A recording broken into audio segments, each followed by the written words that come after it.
Bagaimana hakikat, instrumentasi, dan praksis demokrasi Indonesia berlandaskan Pancasila dan UUD NRI 1945. Setiap warga negara mendambakan pemerintahan demokratis yang terjamin tegaknya kedaulatan rakyat. Hasrat ini dilandasi pemahaman bahwa pemerintahan demokratis memberi peluang bagi tumbuhnya prinsip menghargai keberadaan individu untuk berpartisipasi dalam kehidupan bernegara secara maksimal. Karena itu, demokrasi perlu ditumbuhkan, dipelihara, dan dihormati oleh setiap warga negaranya. Demokrasi universal adalah salah satu pilar demokrasi Indonesia, yakni demokrasi berdasarkan ketuhanan yang Maha Esa. Dan inilah yang merupakan ciri khas demokrasi Indonesia yang dalam pandangan Maududi dan kaum muslim disebut teodemokrasi, yakni demokrasi dalam konteks kekuasaan Tuhan yang Maha Esa. Dengan kata lain, demokrasi universal adalah demokrasi yang bernuansa sekuler, sedangkan demokrasi Indonesia adalah demokrasi yang berketuhanan yang Maha Esa. 3 tradisi pemikiran politik demokrasi. Secara konseptual, seperti dikemukakan oleh Carlos Alberto Torres, demokrasi dapat dilihat dari 3 tradisi pemikiran politik, yakni Classical Aristotelian Theory, Medieval Theory, Contemporary Doctrine. Dalam tradisi pemikiran Aristotelian, demokrasi merupakan salah satu bentuk pemerintahan atau pemerintahan oleh seluruh warga negara yang memenuhi syarat kewarganegaraan. Dalam suatu negara, demokrasi, misalnya demokrasi dapat dijalankan dengan menerapkan sistem presidensial atau sistem parlementer.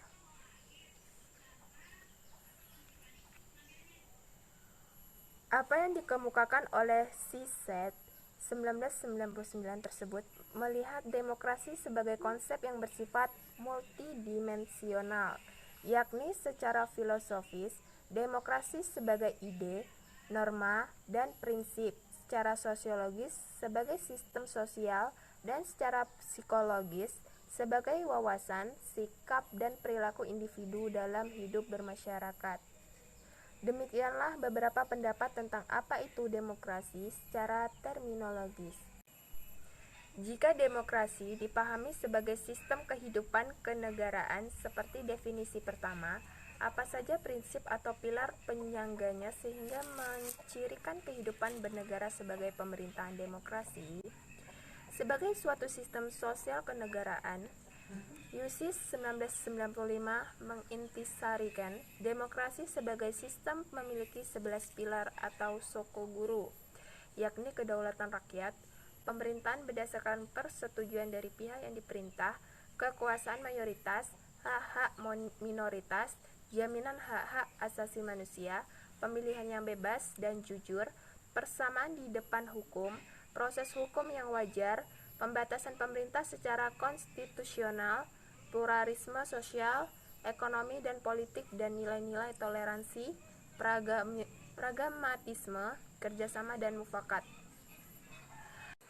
Bila dibandingkan, sesungguhnya secara esensial terdapat kesesuaian antara 11 pilar demokrasi universal antara USIS 1995 dengan 9 dari 10 pilar demokrasi Indonesia ala Sanusi 2006.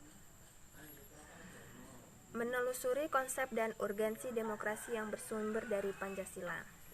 Apa demokrasi itu? Apa sebenarnya demokrasi itu? Secara etimologis, demokrasi berasal dari bahasa Yunani kuno, yaitu demos dan kratein.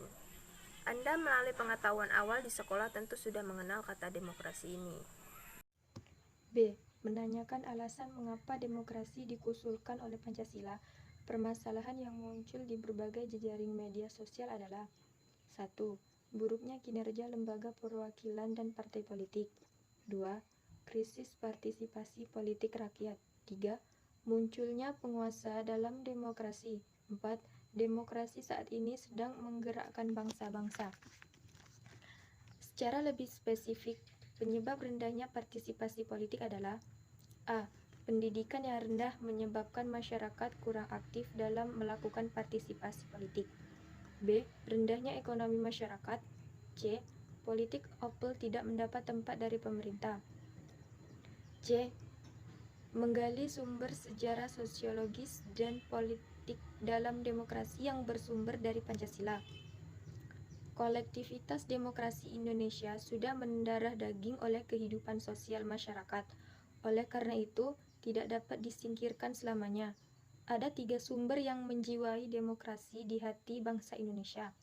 Pertama, tradisi kolektivisme musyawarah desa. Kedua, ajaran Islam yang menuntut kebenaran dan keadilan ketuhanan dalam masyarakat dan persaudaraan antar manusia sebagai makhluk ciptaan Tuhan. Ketiga, ideologi sosialis ibarat menarik perhatian pemimpin yang gerakan nasional karena basis kemanusiaan yang dibelanya dan menjadi tujuannya. 1. Sumber nilai yang berasal dari demokrasi desa.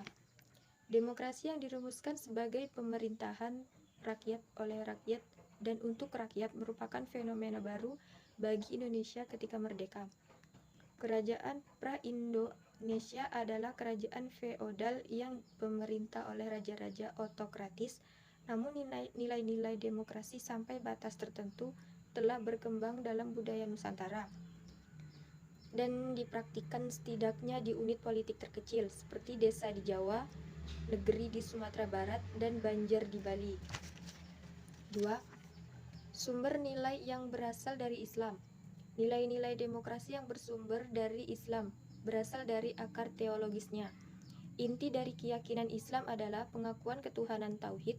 Dalam keyakinan ini, hanya Tuhan adalah makhluk satu-satunya yang pasti. Segala sesuatu selain Tuhan adalah kerabat belaka. Akibatnya, segala bentuk tatanan kehidupan sosial manusia yang melahirkan kekuatan absolut dianggap bertentangan dengan ruh tauhid.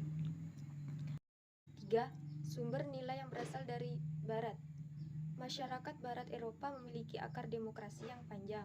Pusat terpenting pertumbuhan demokrasi Yunani adalah kota Athena, yang sering disebut sebagai contoh penerapan demokrasi partisipatoris di negara kota tersebut. Sekiranya abad ke-5 sebelum Masehi. Selanjutnya, praktek pemerintah serupa muncul di Roma, tepatnya di kota Roma, Italia, yaitu sistem pemerintahan republik.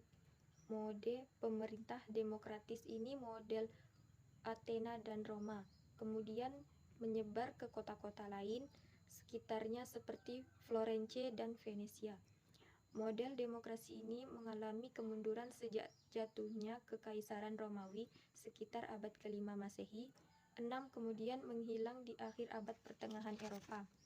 D. Membangun argumen tentang dinamika dan tantangan demokrasi yang bersumber dari Pancasila. Perubahan berkaitan dengan MPR, DPR, dan DPD. 1. Majelis Pemusyawaratan Rakyat atau MPR. Perubahan dari sistem vertikal hierarkis dengan prinsip supremasi MPR menjadi sistem yang horizontal, fundamental dengan prinsip check and balance atau saling mengawasi dan mengimbangi antar lembaga negara. Dalam kaitan dengan pemilihan presiden dan wakil presiden secara langsung, timbul kewenangan baru bagi MPR, yaitu melantik presiden dan wakil presiden secara langsung. Timbul kewenangan baru bagi MPR, yakni melantik presiden dan wakil presiden, terdapat pada pasal 3 ayat 2 Undang-Undang Dasar 1945. Kewenangan lain yang muncul berdasarkan ketentuan pasal 3 ayat 3 Undang-Undang Dasar 1945 adalah MPR berwenang memberhentikan presiden dan wakil presiden dalam masa jabatannya menurut Undang-Undang Dasar. Kewenangan MPR lainnya diatur pula dalam pasal 8 ayat 2 dan ayat 3 Undang-Undang Dasar 1945. 2. Dewan Perwakilan Rakyat atau DPR. Menurut ketentuan pasal 20A ayat 1 Undang-Undang Dasar 1945, fungsi DPR ada 3, yaitu 1. Fungsi legislasi adalah fungsi membentuk undang-undang yang dibahas dengan presiden untuk mendapatkan persetujuan bersama. 2. Fungsi anggaran adalah fungsi menyusun dan menetapkan anggaran, pendapatan, dan belanja negara bersama Presiden dengan memperhatikan pertimbangan DPD. 3. Fungsi pengawasan adalah fungsi melakukan pengawasan terhadap pelaksanaan Undang-Undang Dasar Negara Republik Indonesia tahun 1945, Undang-Undang dan peraturan pelaksanaannya. Berdasarkan ketentuan pasal 30A ayat 2, DPR mempunyai 3 hak, yaitu 1. Hak interpelasi, 2. Hak angket, 3. Hak menyatakan pendapat. 3. Dewan Perwakilan Daerah atau DPD. Ketentuan mengenai DPD merupakan hal baru dalam Undang-Undang Dasar 1945. Ketentuan ini diatur dalam bab tersendiri dan terdiri atas 2 pasal, yaitu pada pasal 22C dengan 4 ayat dan pasal 22D dengan 4 ayat. Sistem perwakilan di Indonesia merupakan sistem yang khas. Mengapa dikatakan khas? Sebab di samping terdapat DPR sebagai lembaga perwakilan berdasarkan aspirasi rakyat, juga ada DPD sebagai lembaga penampung aspirasi daerah. Demikianlah dinamika yang terjadi dengan lembaga permusyawaratan dan perwakilan di negara kita yang secara langsung mempengaruhi kehidupan demokrasi. Dinamika ini tentu saja kita harapkan akan mendatangkan kemaslahatan kepada semakin sehat dan dinamisnya demokrasi Pancasila yang telah melakukan konsolidasi menuju demokrasi yang matang atau maturation demokrasi. Esensi dan urgensi demokrasi Pancasila. Demokrasi itu selain memiliki sifat yang universal, yakni diakui oleh seluruh bangsa yang berada di seluruh dunia, juga memiliki sifat yang khas dari masing-masing negara. Sifat khas demokrasi di setiap negara biasanya tergantung ideologi masing-masing. Demokrasi kita pun selain memiliki sifat yang universal, juga memiliki sifat khas sesuai dengan budaya bangsa Indonesia yang berdasarkan Pancasila.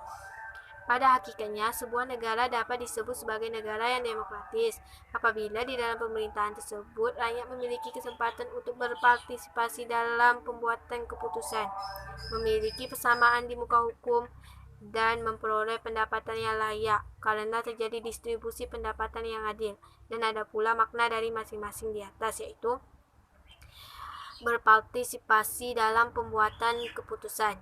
Dalam negara yang menganut sistem pemerintahan, demokrasi kekuasaan tertinggi berada di tangan rakyat, dan pemerintahan dijalankan berdasarkan kehendak rakyat. Aspirasi dan kemauan rakyat harus dipatuhi, dan pemerintahan dijalankan berdasarkan konstitusi yang merupakan arah dan pedoman dalam melaksanakan kehidupan bernegara.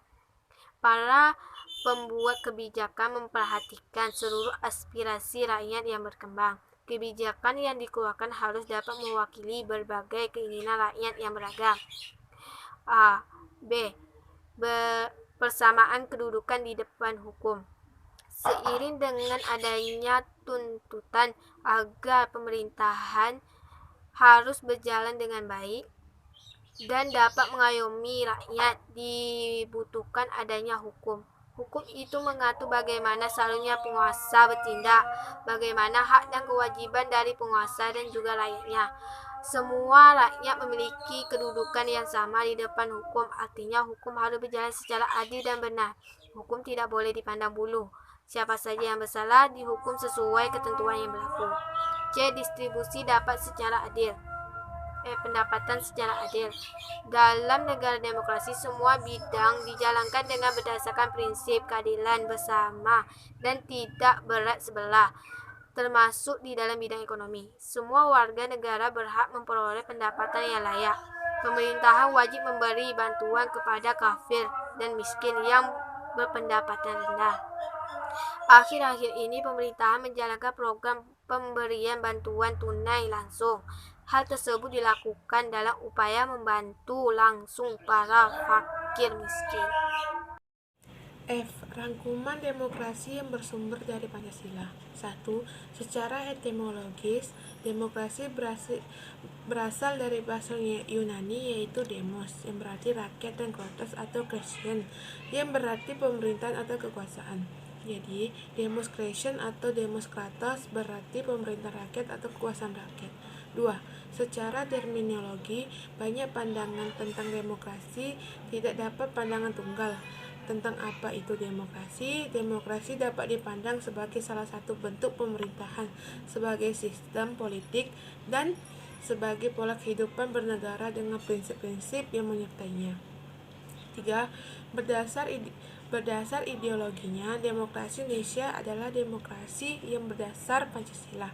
Demokrasi Pancasila dalam arti luas adalah kedaulatan atau kekuasaan tertinggi ada pada rakyat yang dalam penyelenggaraannya dijiwa oleh nilai-nilai Pancasila. Demokrasi Pancasila dalam arti sempit adalah kedaulatan rakyat yang dilaksanakan menurut hikmah kebijaksanaan dalam permusyawaratan perwakilan. 4. Demokrasi Indonesia adalah demokrasi konstitusional selain karena dirumuskan nilai dan normanya dalam Undang-Undang Dasar 1945. Konstitusi Indonesia juga bersifat membatasi kekuasaan pemerintahan dan menjamin hak-hak dasar warga negara. 5. Praktik demokrasi Pancasila berjalan sesuai dengan dinamika perkembangan kehidupan kenegaraan Indonesia. Prinsip-prinsip demokrasi Pancasila secara ideologi telah dirumuskan sedang dalam tataran empirikik mengalami pasang surut. 6. Sebagai pilihan akan pola kehidupan bernegara, sistem demokrasi dianggap penting dan bisa diterima banyak negara sebagai jalan mencapai tujuan hidup bernegara, yakni kesejahteraan dan keadilan. G. Praktik kewarganegaraan. 6. Secara kelompok, lakukan wawancara dengan seorang tokoh partai dengan fokus pertanyaan, apakah kritik demokrasi Indonesia saat ini telah sesuai dengan Pancasila, nilai Pancasila, dan Undang-Undang Dasar RI 1945. Apa simpulan kelompok terhadap hasil wawancara tersebut? Hasilnya disusun dengan bentuk laporan tertulis.